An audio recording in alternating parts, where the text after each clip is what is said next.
Cette loi du 7 février 2022, elle a deux défauts. Le premier défaut, c'est que c'est une loi qui est venue dire qu'il fallait voir s'il n'y avait pas une autre solution que le placement extra-familial. Mais la ramener à deux conditions. Première condition, sauf en cas d'urgence. Deuxièmement, la personne qui se propose devrait être évaluée par les services sociaux. Donc vous avez tout de suite compris que, premièrement, la condition d'urgence sera à géométrie variable. Et deuxièmement, on passe encore par l'évaluation des services sociaux. Et les services sociaux, régulièrement, dans pratiquement tous les dossiers, eh bien, quand la grand-mère se propose, par exemple, pour « Oh, mais elle est trop proche de la mère, elle est ceci, elle est cela », avis négatif. Et quand vous avez l'avis négatif, c'est comme un mur, c'est comme une porte qui se ferme. Donc cette loi, elle est allée faire des petits pas en avant qui sont totalement insuffisants. Et on est vraiment quasiment retour à la case départ. Il y a une propension à faire des signalements et des informations préoccupantes assez inutiles sur des familles qui étaient donc bien traitantes ou qui étaient vraiment plus ou moins dans la norme. Or, on a des familles très maltraitantes. Eux, c'est des repoussoirs. Ils font partir les travailleurs sociaux en quelque sorte. Et j'ai des exemples là-dessus.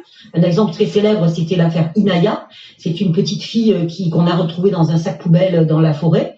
Elle était morte depuis 6 mois et les travailleurs sociaux qui étaient chargés d'une AMO faisaient des rapports en disant qu'elle allait très bien et qu'ils l'avaient vue. Et en fait, elle échoue doublement parce que l'ASE ne va pas protéger les enfants qu'il faudrait protéger et elle va aller embêter des enfants qui sont très bien chez eux parce qu'il y a une embolisation du système très claire. Il y a une embolisation du système et finalement, ça fait une perte de chance pour les enfants qui ont besoin de protection.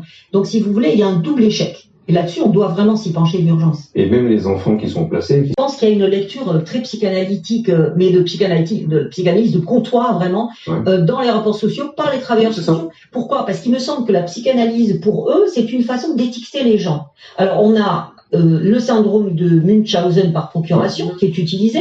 On avait le SAP. Maintenant, on a le syndrome de Médée, donc on commence à en voir dans tous les dossiers. On a l'impression qu'il y a des modes comme ça. Et pour les travailleurs sociaux qui ne sont absolument pas formés à la psychanalyse, et la psychanalyse, il y a beaucoup de choses à dire dessus, mais enfin, bon, quand même, ça reste quand même quelque chose qui il y a des noms, il y a des spécialistes. Et bien des gens qui n'y connaissent rien. Et ces travailleurs sociaux dont je parle n'y connaissent rien. C'est très pratique et ils font des diagnostics. Et par exemple, le syndrome de Munchausen par procuration, il faut pratiquement 800 heures d'entretien. C'est rarissime pour en diagnostiquer un seul. Et bien là, dans un rapport qui est fait en un quart d'heure, ils vous disent « Oh ben la mère a un syndrome de Munchausen par procuration ». Et le juge le croit. Si je crois, c'est qu'il y a certains organismes qui devraient être vraiment aidants. Or, par exemple, si on prend la PMI, des tas de mamans me disent « Ah ben je pensais qu'ils voulaient m'aider ». Et en fait, ça va être un nid de signalement et d'informations préoccupantes. Ils se sentent trahis, les gens.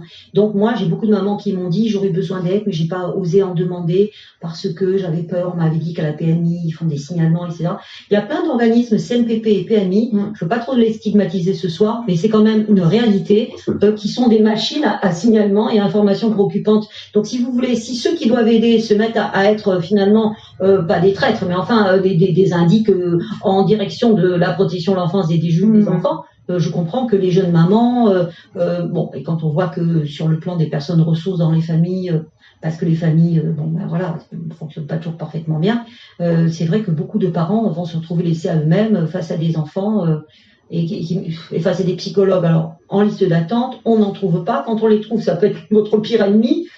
Franchement, c'est un drôle de parcours.